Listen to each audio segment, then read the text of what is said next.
for a fun course such as broadcasting and PR, and like you're enjoying what you're studying, the simple things like culture.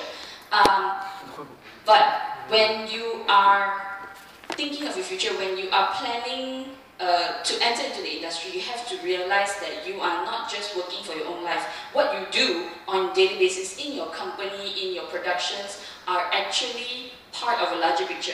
So you have to consider what are the trends, what are things going on around the world, and how does it affect everybody else. Okay, so to introduce to you the concept of globalization, you have this subject.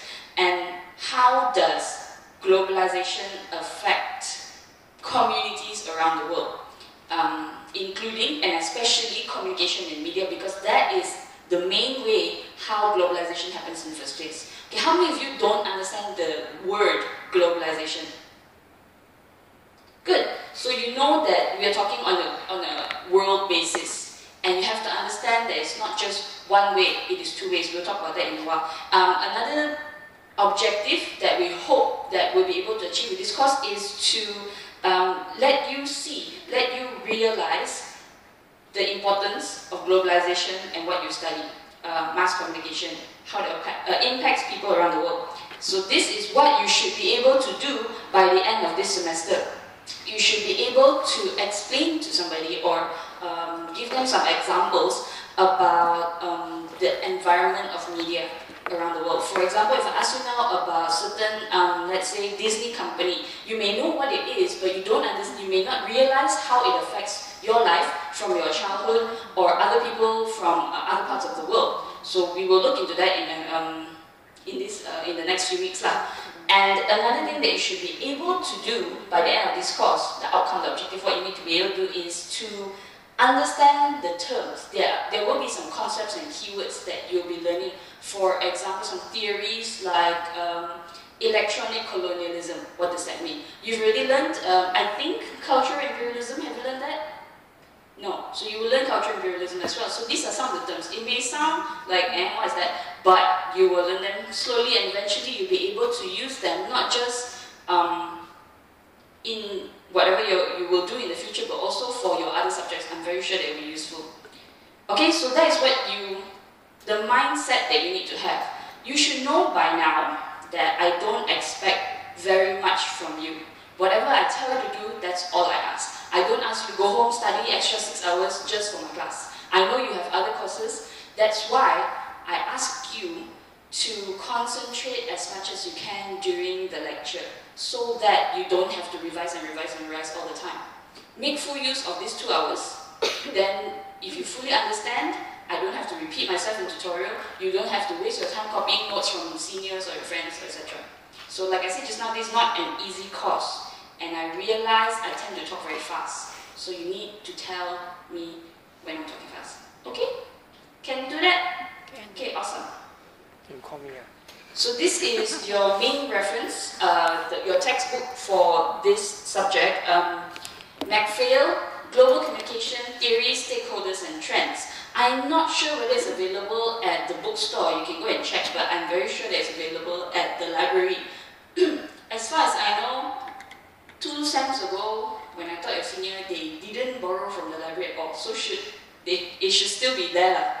So you can use any edition, but the one that I'm using is the 2nd edition, which is from 2006. So as you know by now, the textbooks usually they don't have that big a difference. Maybe the statistic percentage they update as they go along. That's about it. The main concept of it will still be the same. However, this is not the only reference that I'm using. There will be other additional references that I will use, and in each lecture, I will let you know exactly which part is referenced from which book, and all of them should be available from the library. So you can, how many of you know how to use the library? None? Seriously? Okay lah, got 2 people, I have hope. Try.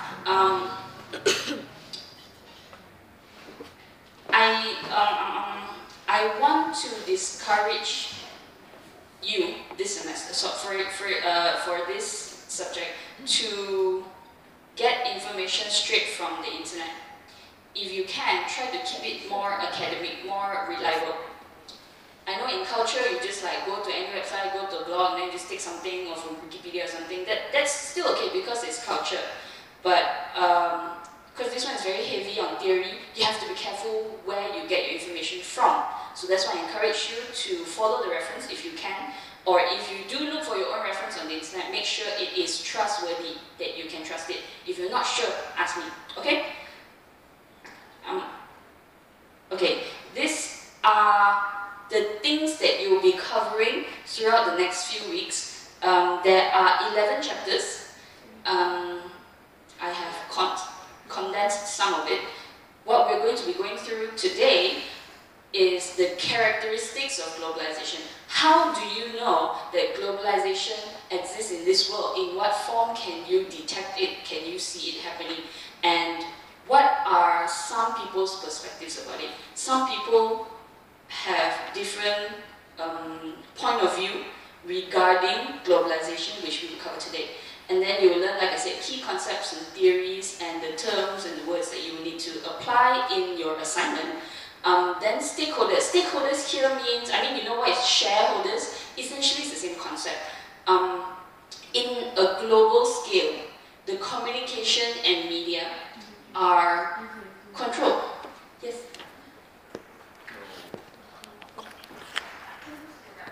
M2 DDC. Don't know?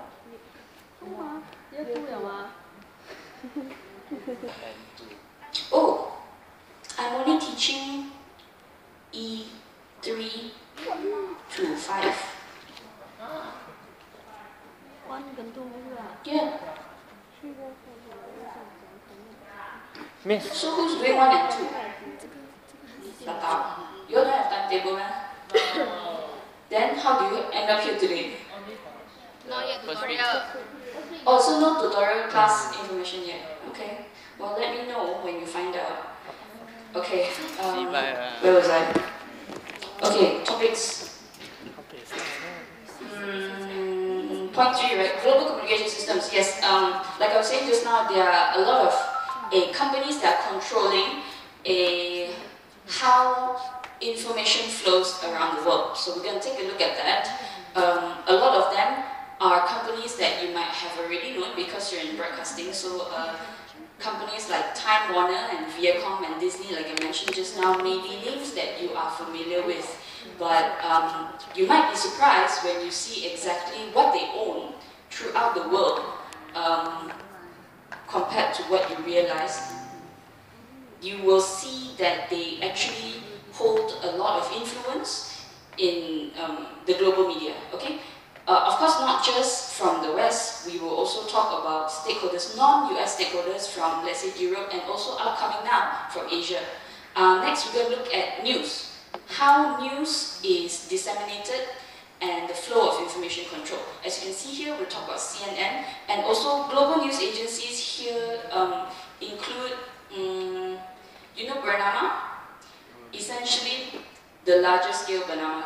Bernama is very focused in Malaysia, so companies like Reuters, AFP and AP, they are the ones that disseminate news around the world. That's what we're going to look at. And then we're going to talk about the impact of globalization on economy, politics, and culture. Wow, so exciting. And then, who understands what is the public sphere? No. Public sphere here essentially talks about the concept of having a space that is available for everyone, public sphere. And this availability is not controlled by you. Sometimes, for example, things that should be considered public, like the media, may not actually be accessible to the public. How many of you get to say that I want to put my own TV show without anyone controlling me on the TV? Many people, most people will not be able to do that because this public forum, which is the media, is not actually public. So we'll talk about things like that, public sphere. And also popular culture. We'll look into MTV, we'll talk about music, we'll talk about movies, and how globalization is affecting things like this, like piracy. And then also global advertising, this is quite simple, and the internet. I think the last chapter will be the easiest one for you. There's something missing here. There's also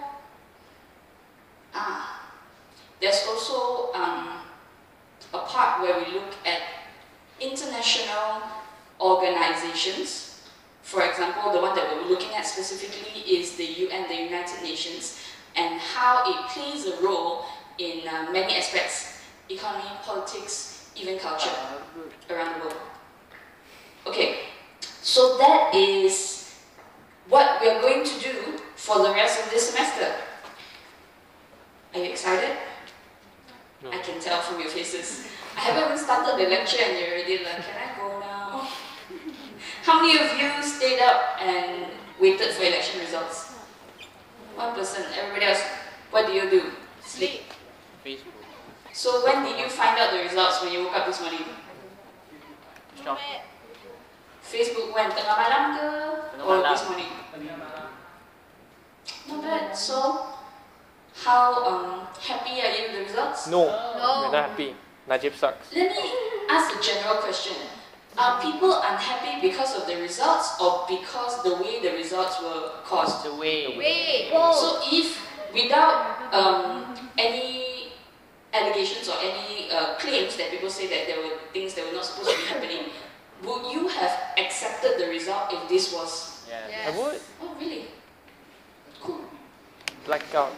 Bloody hell. Blackout. Curious. Okay, so the next part, I'm actually going to start going into the lecture. Before we do that, do you want to take a break for a while? No need. Yes. No. No. Continue, start. Continue. Start. Sure? Really? Once I start, I'm going to stop, you know. Okay lah. Go Okay, lah. if you do need to take a break, if in the middle I'm going too fast or you're not, I won't feel so alone. Okay, as you can see here, this is a very simple understanding of what globalization is. This is a picture that shows a lot of very famous brands that you might be familiar with. There are some car brands, there are banks, financial institutions, there are some technology, and also food. Okay, food and beverage. These brands are well known in many parts of the world and are readily available, easily found even in Malaysia. However, a lot of them, do they come from Malaysia? Most of the time they come from the West, and nowadays is coming from the new upcoming markets, for example like China and Japan. So these brands are becoming globalized. This is a very simple understanding of globalization, just to see where the brand comes from and where can you find it. However, it's not as simple as that. It's not as simple as I make it, you buy it, therefore it's considered globalization. When there is a process of me making it and sending it to you and doing the marketing and doing the advertising and trying to understand what you want, because I'm a different culture, you are a different culture, slowly all these things add up. Slowly it becomes a process of globalization is, how to say, like, it's going to affect the economy. I'm going to get your money. It's going to affect people's jobs, about where I manufacture them to, about where I outsource my material, where I get my workers from, etc., etc. And it's also going to affect media and communication. The way that you watch advertising now, where do they come from? The style of advertising, where do they come from? So things like this are all interrelated, and that's what we want to analyze. Okay? So things like this is Skype. And it's a wonderful picture. Skype and CNN, on Skype you talk to people around the world. CNN, you find news that are not just from America, even though CNN is an American company. You get news from everywhere around the world. And also, this, I'm sure you recognize what this is. Even before I say the name, you already know what it is. How come? What is it that there's the connection between these three things? Globalization. Okay? And globalization is very much a part of your life which you don't even think about. If you have it, oh, okay, good. Finally, we have it in Malaysia, but what does it mean? How does it affect you? How does it affect your family? How does it affect the way you live, the way you think?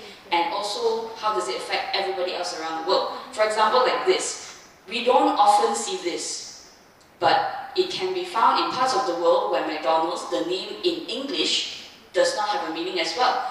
The word McDonald's in English they don't understand it because they speak a different language. Therefore, even the brand has to be renamed. So how do you connect between different languages? Things like marketing again comes into play when we're talking about globalization. And this is like a large thing that you often see in a stock market exchange. How is this related to you? You may feel like boring, financial, blah blah blah. My father always look at the stock market screen, don't know what's going on. Yeah, it may not be interesting to you, but it is going to affect your life because it's going to affect your money, it's going to affect our government's money, and it's going to affect your parents' money, which becomes your money. And is there something strange about this picture? Is it something that you often see?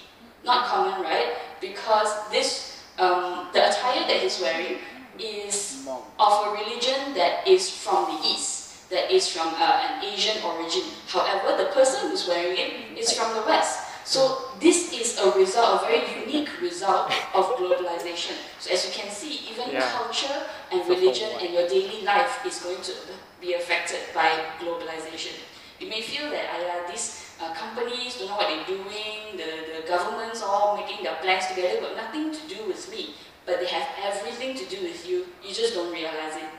Maybe once you start learning or you start observing about the things that you learn from this course, you will start to see how bits and pieces of them actually have already affected you since you were young, before you even knew it. Okay, so what exactly are we talking about? How do you see globalization? Usually when you're reading your textbooks, globalization here means that the power is controlled by large companies or very powerful individuals. These individuals may be politicians sometimes, or most of the time, it can be a rich person or a person who's famous because they own the companies that control certain things. Okay, they control the media, for example, or that control, there is a big company, like let's say automotive company that have a lot of influence, or petroleum company, oil and gas that have a lot of influence. And when we're thinking about globalization, we have to realize that there are things that are happening around the world that we cannot control, but will still influence us. For example, let's say there is a huge forest fire in Indonesia. Can we control it? Can we go there and pour water on it? Usually no. Is it because of us? It's not because you smoke in the forest and the forest caught fire. No, it's nothing to do with you. However, is your life going to be affected? You're going to cough, you're going to wake up, you can't see anything because there's bad haze in KL, for example. Okay, so this is all part of globalization, and it's going to affect, globalization is going to affect how people communicate, not just among yourselves, but with people from across the world. When we go further into it, you will start to realize that these kinds of communication, these kinds of networks and control, is controlled by certain parties. And you'll be surprised that even governments can't do anything about it, because even governments have to consider about investment and about what is best for their country. Okay, so now you have to keep those things in mind when we're talking about globalization, especially when you're reading any academic literature, any textbooks. Usually these are the things that you are expected to already understand when you're studying about globalization. So how do you see how globalization is happening? 4 ways, 4 things that you can look out for that says that this is globalization. And it can be sort of a checklist. Is the first one exists, the second one exists, if they all exist, therefore globalization. Okay, so these are the 4 characteristics. First one is social connection and relations are being stretched not just from person to person next to each other, but to across the world. Hi, good morning.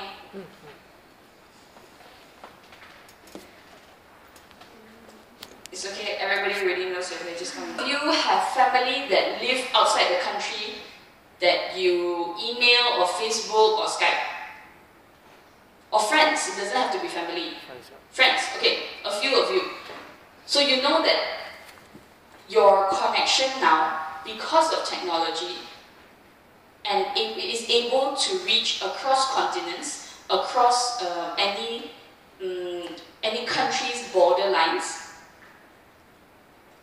And it's not just across countries, it's across different, like from one end to the world to the other, across the seas as well, because of satellite, because of internet connection. As you can see here, transcontinental here means across continents, from one end of the continent to the other, and also refers to from one continent to another continent. For example, if you're in Malaysia and you're trying to call your friend in America, that's two different continents really, may have different times, but as long as you're able to do it, that's considered as a stretched social relation. And interregional means different kawasan, wilayah, you know. For example, in Asia, Southeast Asia, then you have the Middle East, then you have parts of Africa, for example. So when different regions connect together, this is also considered as stretched social relations. And as I was saying just now, that these kinds of relations have an effect across the world, a global effect. Things that you do might affect someone else in a different country. Can you think of an example? I got that one. As I was saying just now, a very simple and very obvious way that we are seeing more and more often now is issues to do with the environment and the ecology and climate change. So if there is very heavy pollution in certain parts of the world, other parts of the world are going to feel it as well. And if there is a hurricane, if there is tsunami, if there is a volcanic eruption or earthquake, etc., etc., it's going to affect other parts of the world. Okay, so you can see that social connections being stretched. That is the first characteristic of globalization. Is there any part that you want me to repeat or explain further in this one point? If you don't understand, you have to let me know now, because I don't want to repeat it again after this. Good? Okay, lovely. Let's move on. The next point. The next characteristic of globalization, how do you know there's globalization going on, is your connection, the flow of communication from one person to another is not just one time. There is a lot of connection, a lot of communication over and over and over again. So this flow of information is being intensified or being strengthened every time you communicate. For a very easy example to understand is how Korean culture is coming to Malaysia, for example. You get exposed to Korean culture maybe on TV, you watch Korean dramas, and then you switch on the radio and you hear K-pop, or you go on your internet and your friends are all talking about Korean fashion, etc., etc. So every time you are exposed to a certain form of communication or a certain information, that flow is being intensified. Okay, that's what it means by intensification of flows. Who doesn't understand intensification? Who doesn't understand intensify? Do you need me to explain intensify? Yes. Yes. Intensify is to strengthen or to make it stronger. Okay, so the flow or the information is, when it is repeated, it has a stronger effect. When you have more and more connection with a different part of the world, you get more and more exposure to it, you get more and more effect from it. The latest one, like I said, is Korea. But one that has been going on for a very, very long time, for example, is like Hollywood. We have been exposed to Hollywood blockbusters since we were young. Maybe when you were a kid at the time, you used to watch like blockbusters that were late at night, you can only watch during the weekend or during the holidays. because usually it's like 12 o'clock or 10 o'clock. Every time you watch it, you are exposed to a little bit of their culture, a little bit of their language, a little bit of the way they dress, for example. And then the next time Iron Man comes out, you go to the movies with your friends, and again, you're exposed to Hollywood culture again and again and again. The flow of communication, the flow of information becomes stronger and stronger. Therefore, the effect of that communication becomes stronger and stronger. You get more and more familiar or more and more influenced, let's say, by the way they dress, or by the way they speak, or by the things they eat. Okay, that is the first subpoint, stronger effect. And this effect constantly repeated. Like I said just now, maybe in different forms of media, or let's say your friends are talking and then you go home, then your family is talking about it, then you go online and your friends from other parts of the world is also talking about it. When it's being repeated, again, it's stronger effect. This happens because your social world is expanding. Your friends are no longer just friends that you see in class or in school. You also have friends that you meet on Facebook. They've never met them before. You also have friends from, let's say, certain forums or certain groups or clubs that you join online that may have a similar interest to you. So when you have similar interests, they always talk about similar things.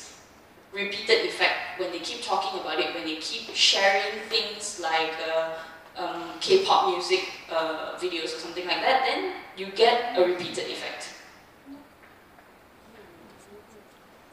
And this is considered by a lot of scholars as a new geography. Geography here means space or place, like physical geography. However, your social geography does not depend on your physical location. Your this new geography, your social geography, depends on where you meet your friends. If, let's say, you meet your friends on a Facebook group, that is the new geography. It does not depend on where your physical location is. How connected you are is more important than whether you are physically in touch or not.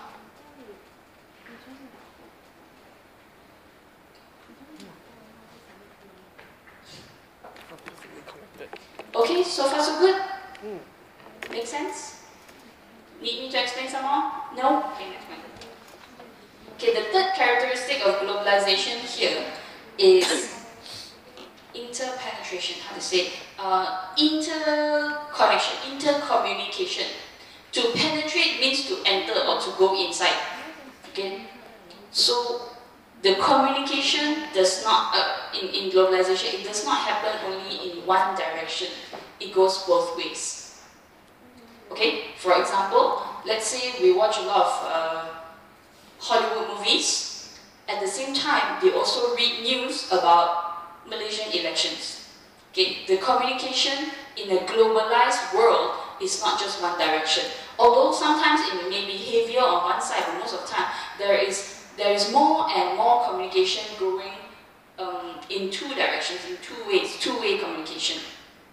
And because of this communication, the culture is also exchanged. So you can see that, if, for example, Chinatown, the concept of Chinatown brings the culture of Chinese people and China with them. You can see that Chinatown is a very familiar and normal concept. We have Chinatown in Malaysia, we have Chinatown in America, we have Chinatown in, let's say, the UK and Europe.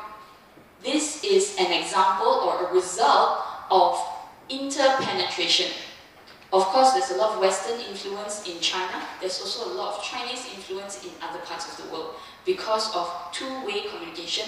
Therefore, the culture of these two origins also becomes interchanged. That's what it means by interpenetration. More and more of this is going on, increasing interpenetration. Okay, this is the third characteristic. Okay, since you have no complaints, let's move on to the last one. Another way that you can realize or that you can see that globalization is happening around the world is the infrastructure. A lot of networks, a lot of companies are now built for the world. No longer just built for the community, no longer just built for the one country. We have a lot of infrastructure here. How to say, I don't know how to explain infrastructure. Let's just say um, facilities or things that you can use to communicate. Okay? This infrastructure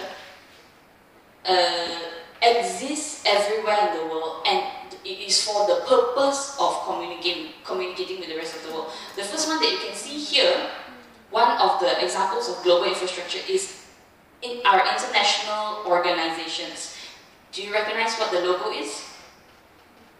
That is the logo of the United Nations. Do you know what the United Nations is? Okay, good. If you're not very familiar with it, I suggest that you go and read up a little bit, because we will be touching on this subject later on in one of the chapters. So these kinds of organizations, it can be on a global basis, for example, like the UN, or it can even be on a regional basis, for example, like the ASEAN. Do you know what's ASEAN? ASEAN. So these kinds of organizations are infrastructures for different countries and governments to communicate together. When this kind of infrastructure exists, you can tell that there is globalization going on, because different countries from different parts of the world are communicating together because or through these kinds of organizations. Okay?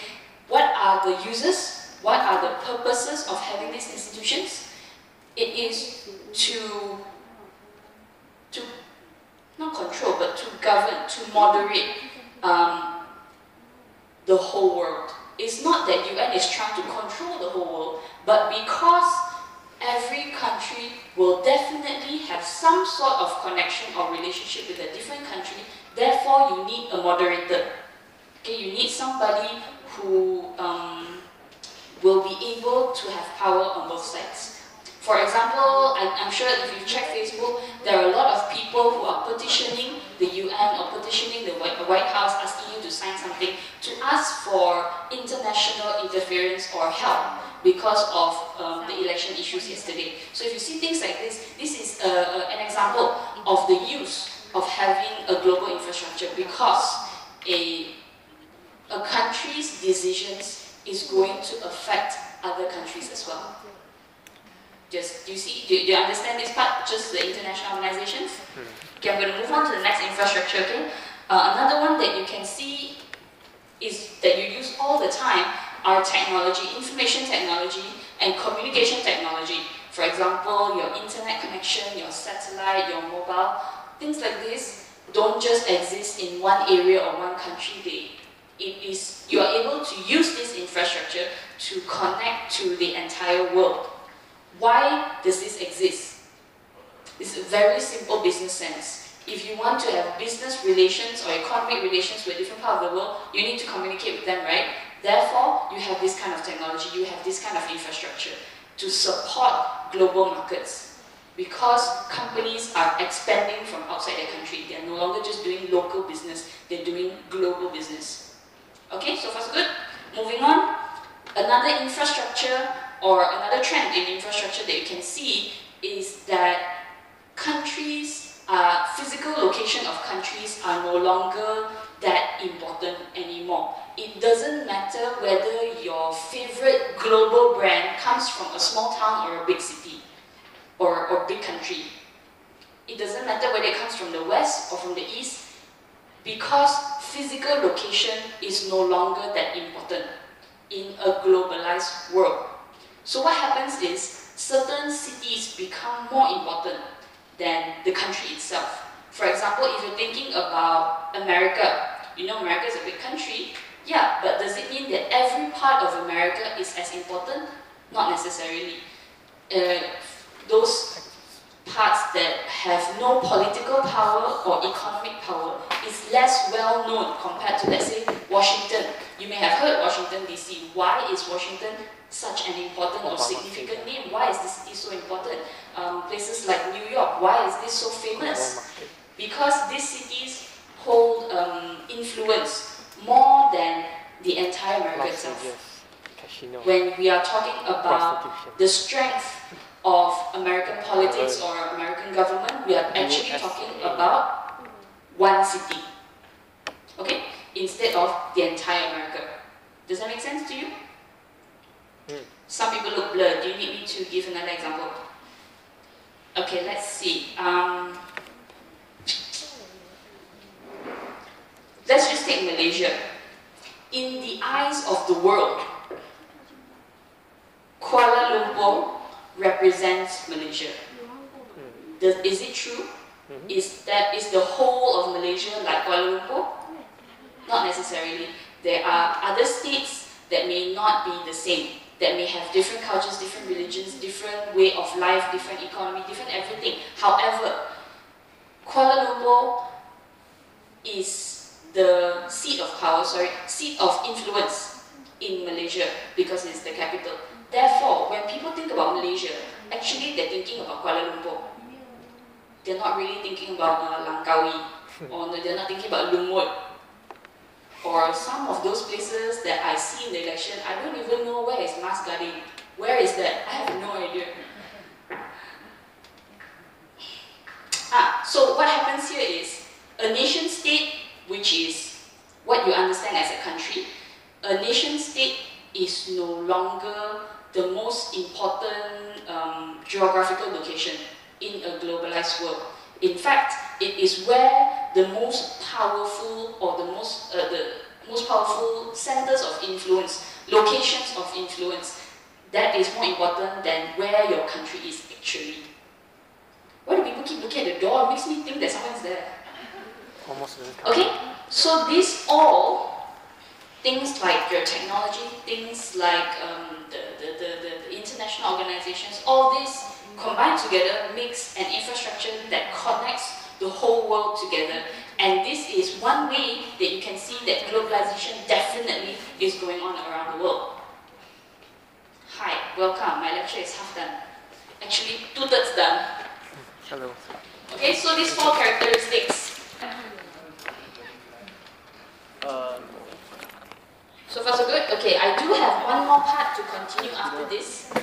Do you want to take a break first? Yes? No. Good. Okay, let's move on. Okay, we've already talked about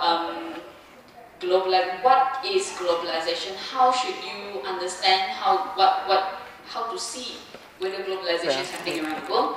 So, if you have no problems with that, we will talk a little bit about how actually globalization is not a new concept. It has been happening for as long as people have been traveling. Since the first explorer left their own country to a different continent, to a different country, in order to explore, in order to widen their territory, in order to expand the empire, for example, this is the first action that triggered globalization, because you are expanding the country's borders. So the first wave of globalization that happened in the human history can be said to be happening around 1450s. This is like the 15th century. This time is called the Age of Discovery because different explorers are discovering or exploring, finding new places, mostly from Europe. If you look back on our own history, we have a lot of explorers also coming to Malaya for business purposes, to expand the territory, for political purposes, etc., etc. So a lot of these European countries, like Portugal, like Spain, like the British, were taking over or conquering other countries. And this is the first wave of what is considered to be globalization. The second wave you can see here is when these European empires become, they take over or become part of another country. For example, like how we were colonized by a few different a few different countries. Like for example, the British, we had Portuguese. And this is the second wave of globalization, which happened around the 19th century. And the globalization that's happening now is considered to be contemporary, it needs to be modern, to be new, which is recognized to be started from 1960s onwards. This form of globalization, which came together with technology, with the new development of technology. You can see, if you remember your mass media society, or if I think it's mass media and society, one of those subjects, you learned about the growth of technology, especially about computers, right? Especially about the internet. So you can see that around the same time, which is in the 50s and 60s, that is when technology started to grow very rapidly. And that is when the new form of globalization also grows together with it. So things like the satellite, like some of the infrastructure we mentioned earlier, like satellite and the microchip with computers, this represents our world today. This represents a world that has been globalized because it is through technology that globalization is happening now. And you can see that in this new form of globalization in the modern world, the economic power is changing. Last time it used to be conquerors, it used to be countries that were stronger from the West. But now, the new markets, new powers that are emerging in the world that people are, I'm sure, would have told you by now is coming actually from the East. Places like Japan and China and even India, these are new markets that are opening and are going to be strong economic-wise. Okay, there is a change, a shift from West to East. Okay, just a brief historical understanding. This will keep this in mind when we look at the next part, which is talking about perspectives. Different people have different understanding or point of view or attitudes towards globalization. A lot of it has to do with history. So we are going to talk about three perspectives here: globalism, internationalism, and transformationalism. I know the words are long, but essentially just take the root word, the kata akar, which is global, international, and transform. Okay, the first one is globalism. The people with this point of view, you have to remember that a point of view is not always right. It doesn't matter whether it's right or wrong, it's just their attitudes or what they choose to believe. Okay, for a globalist, a person who holds the view of globalism, they believe that globalization is a brand new trend. It is something, a new phenomena that has never occurred before in the history of mankind. So for them, this new trend is something so strong that it cannot be fought. For example, Malaysia cannot say, I don't want to be globalized. I refuse to be globalized. There is no such thing because this trend is too strong. It's undeniable. You cannot fight it. Okay, that's the first understanding under globalism. And they see the country or the borders of a country as less important. To them, the country itself actually has less power because these new trends, these new things that are going on around the world cannot be controlled by any which country. Things like global economy. Is it possible for one country to change the entire global economy? That they don't believe that it's possible. So what happens is economic and political change is actually taking away the power of individual countries. For example, our global economy is such that every country must import, export, must rely on sources outside of their country. That's the way things work now. If you choose not to do that, if a country chooses not to do that, it is impossible for them to continue to survive in a global economy. That's what the globalists see. So therefore, that country actually has no power in terms of economy for itself. It has to rely on these things that are going on around the world, this globalization that's going on around the world. Okay, that is their understanding. So it's good, this globalism.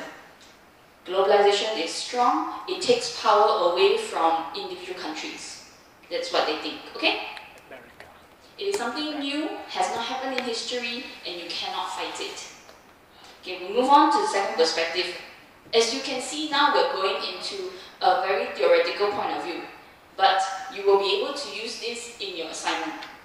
So maybe what you can try to do is think up your own examples of how a person from a globalist point of view and a person from other perspectives will consider the same situation. Okay, moving on. Internationalism. The base word or the root word is international.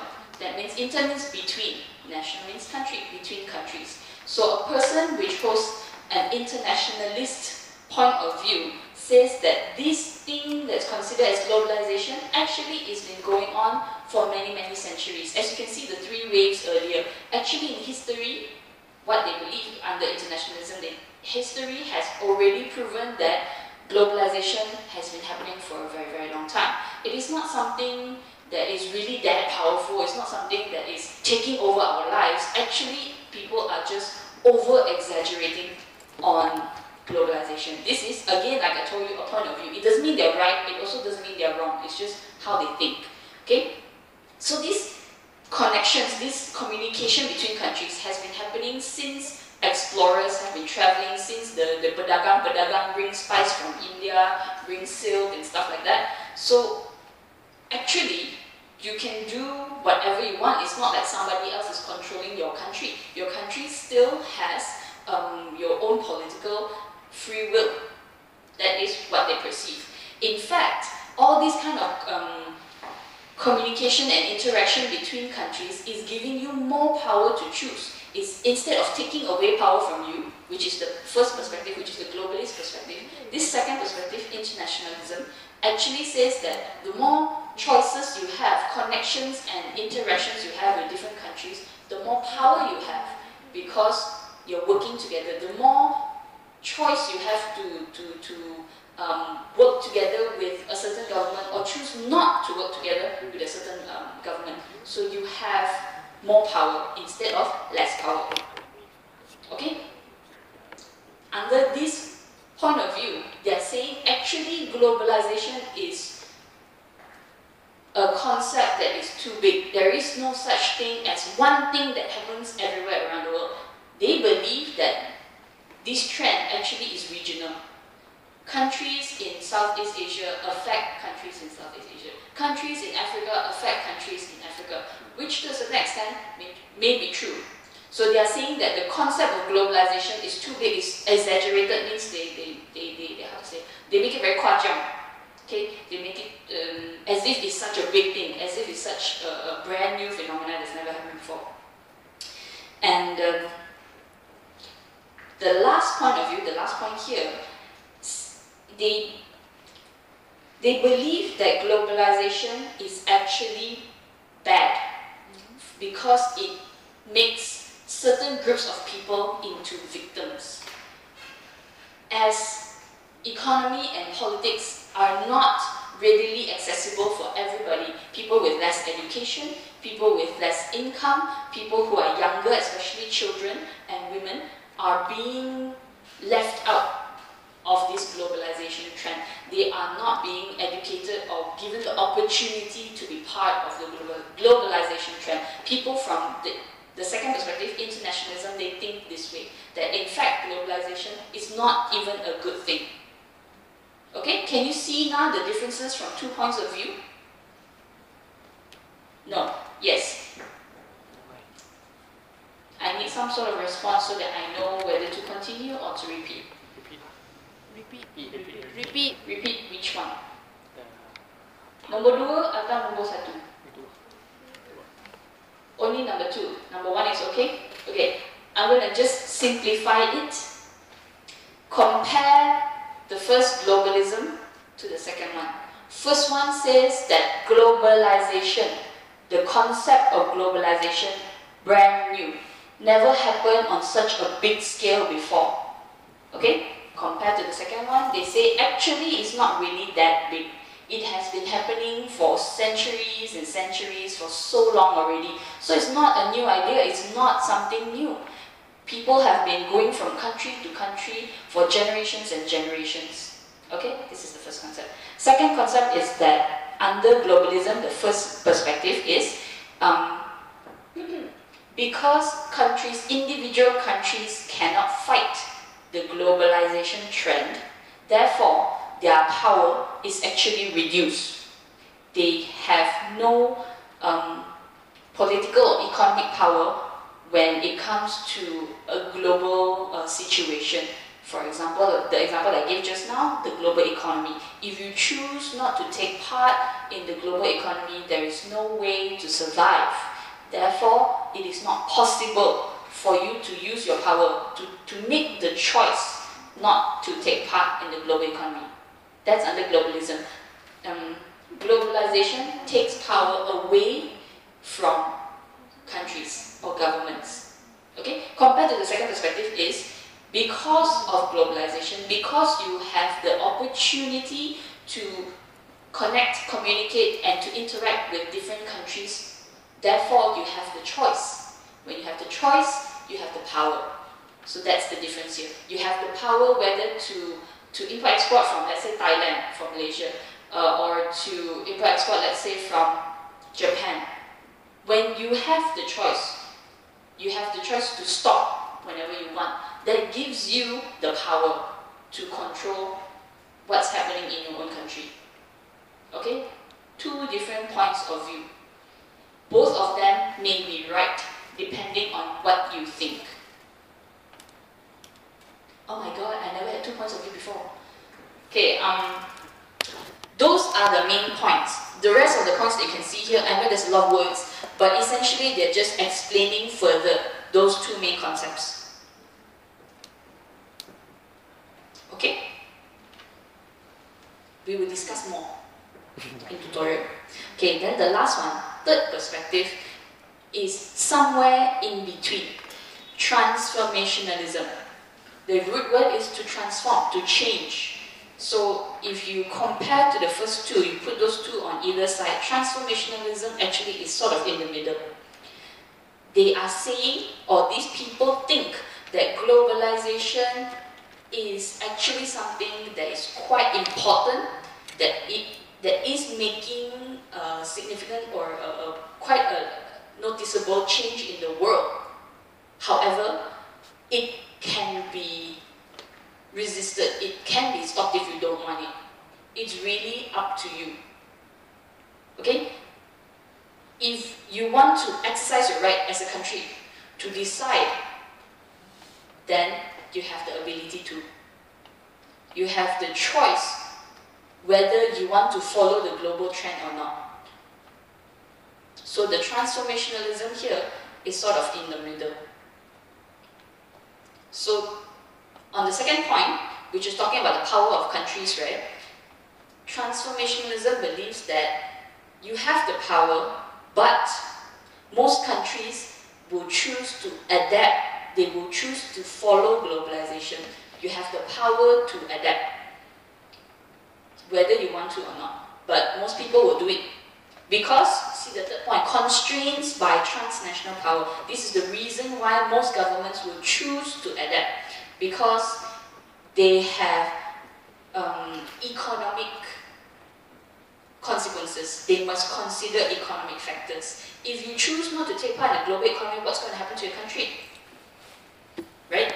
If there is a large investor, for example, McDonald's, if you choose not to take part in global economy, what's going to happen to that investor in your country? What's going to affect the income of your country? That is one of the factors they must consider. Okay? So if you compare to the first two, just a brief recap, it's saying that it is something important, something quite big, but it can be resisted, it can be stopped. Okay, then the second point is, you have the power, but the government must adapt to what is best, what is suitable for its own needs. That's why you can see that transformationalism is something in the middle between perspective 1 and perspective 2. Okay. I know there's quite a number of things that I'm skipping there, but if you can't understand the basic one, I'm not going to confuse you with more of that. Don't worry too much about it.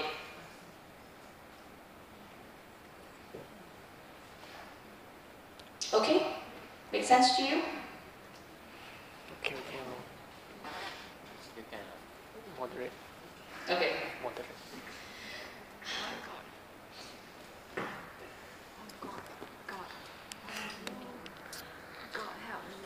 If you don't need me to explain or repeat anything, that is the end of today's lecture. These are the references that I used for today. You can find them in the library, or you can try to find them online. Okay. You might be able to find something. Okay, if you have no questions, then I will see you guys next week for tutorial. Okay. I will see E3 to 5. Okay. So E1, E2, sorry. Never mind. It's okay. No need to say sorry. Okay, thank you very much for coming. Please come again. Okay, thank you. Yay.